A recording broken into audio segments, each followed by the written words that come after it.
যে আওয়ামী লীগে শেখ হাসিনা সভানেত্রী থাকবে, যে আওয়ামী লীগে শেখ পরিবারের লোকেরা থাকবে, যে আওয়ামী লীগে খুনি লুটেরারা থাকবে, সেই আওয়ামী লীগকে বাংলাদেশে কোনোদিন রাজনীতি করতে দেয়া হবে না। রাষ্ট্রের সংস্কার হলো রাজনৈতিক দলের সংস্কারের খবর কি? এবং প্রথম যে দলের মধ্যে সংস্কার করতে হবে সেটা আওয়ামী লীগ। যে শেখ হাসিনা সহ শেখ পরিবার এবং সকল খুনি লুটেরা তাদেরকে তাদের দল থেকে বহিষ্কার করতে হবে, তাদের বিচার সম্পন্ন করতে হবে। আমরা রাষ্ট্রের সংস্কারের কথা বলছি। গত 7 মাস ধরে সংস্কারের কথা বলা হচ্ছে।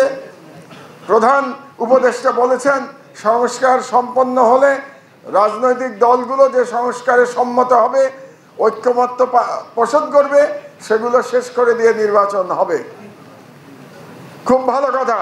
রাষ্ট্রের সংস্কার হলো রাজনৈতিক দলের সংস্কারের খবর কি? আপনি রাষ্ট্রের সংস্কার করবেন, রাজনৈতিক দলের সংস্কার করবেন না, তাহলে যে বাংলাদেশ আমরা আশা করছি সেই বাংলাদেশ আমরা ফিরে পাবো না। আবারও নতুন করে এক ধরনের ফ্যাসিস্ট রাষ্ট্র ব্যবস্থার উত্থান ঘটবে যদি না রাজনৈতিক দলের মধ্যে সংস্কার করা হয়। এবং প্রথম যে দলের মধ্যে সংস্কার করতে হবে সেটা আওয়ামী লীগ। আওয়ামী লীগ কেন বলছি? আওয়ামী লীগ কেন বলছি? কারণ একটা বক্তব্য আসছে যে ইনক্লুসিভ ইলেকশন করতে হলে আওয়ামী লীগকে নিয়ে ইলেকশন করতে হবে। এই বক্তব্য দেশি অ্যানালিস্ট তারা দিচ্ছেন, বিদেশিরা দিচ্ছেন যে free fair and inclusive election, তার মানে আওয়ামী লীগকে সাথে নিয়ে ইলেকশন। কোন আওয়ামী লীগকে সাথে নিয়ে ইলেকশন করবেন আপনারা? যে আওয়ামী লীগ 15 বছর ধরে ফ্যাসিবাদী শাসন ব্যবস্থা কায়েম করেছিল বাংলাদেশের উপরে, সেই আওয়ামী লীগ। যে আওয়ামী লীগ বাংলাদেশের সার্বভৌমত্ব দিল্লির কাছে বিকিয়ে দিয়েছিল, সেই আওয়ামী লীগ। যে আওয়ামী লীগ মহান জুলাই বিপ্লবে প্রায় 1600 তরুণ ছাত্র ছাত্রীকে হত্যা করেছে, সেই আওয়ামী লীগকে আপনি পুনর্বাসন করে কি রাজনীতির দিকে যাবেন? এটার প্রশ্ন উঠতে পারে না বিপ্লবোত্তর বাংলাদেশে। বিপ্লবোত্তর বাংলাদেশে আওয়ামী লীগকে যদি রাজনীতি করতে হয় তাহলে সংস্কার সম্পন্ন করে তাকে রাজনীতি করতে হবে। এবং আমি মনে করি তার পূর্বশর্ত হতে হবে শেখ হাসিনা সহ শেখ পরিবারের সকল সদস্য এবং সকল খুনি লুটেরাকে আওয়ামী লীগ থেকে বহিষ্কার করে তারপরে যেটা সংস্কারের পরে যে আওয়ামী লীগ আসবে সেই আওয়ামী লীগ তখন বাংলাদেশে রাজনৈতিক পুনর্বাসনের এক মিনিট শেষ করতে দেন। কাজেই পুনর্বাসন করতে হলে আওয়ামী লীগের মধ্যে এই সংস্কার হতে হবে।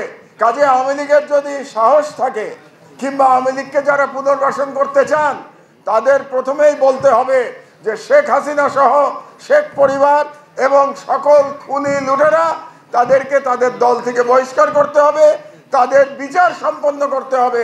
তারপরে প্রশ্ন উঠবে জনগণ ওই আওয়ামী লীগকে রাজনীতিতে অংশগ্রহণ করতে দেবে কি দেবে না। তার আগ পর্যন্ত এই সংস্কার হওয়া এবং এই বিচার হওয়ার আগ পর্যন্ত আওয়ামী লীগকে বাংলাদেশের রাজনীতিতে পুনর্বাসনের সুযোগ দেওয়ার কোনো প্রশ্ন উঠতে পারে না। এটাই আমাদের অবস্থান হওয়া উচিত। এবং এটা আপনাদেরকে বুঝতে হবে। আপনারা তরুণ, শুধু আবেগের বশবর্তী হয়ে কথা বললে হবে না। আপনাদেরকে আন্তর্জাতিক চাপ মোকাবেলা করতে হবে। আন্তর্জাতিকভাবে আপনাদের উপরে চাপ আসবে আওয়ামী লীগকে নির্বাচনে নিয়ে আসার জন্যে। সেই কারণে আপনাদের স্ট্র্যাটেজি ঠিক করতে হবে এটা কিভাবে আপনারা মোকাবেলা করবেন। দাবি তুলতে হবে যে আওয়ামী লীগে শেখ হাসিনা সভানেত্রী থাকবে, যে আওয়ামী লীগে শেখ পরিবারের লোকেরা থাকবে, যে আওয়ামী লীগে খুনি লুটেরারা থাকবে, সেই আওয়ামী লীগকে বাংলাদেশে কোনোদিন রাজনীতি করতে দেয়া হবে না।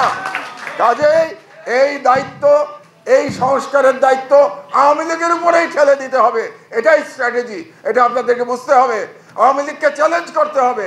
শেখ হাসিনা এবং শেখ পরিবারের সকল সদস্য এবং সকল লুটেরাকে বাদ দিয়ে আপনারা আগে ক্ষমা চান জাতির কাছে, তারপরে আমরা বিবেচনা করব আপনাদেরকে রাজনীতি করতে দেওয়া হবে কি হবে না।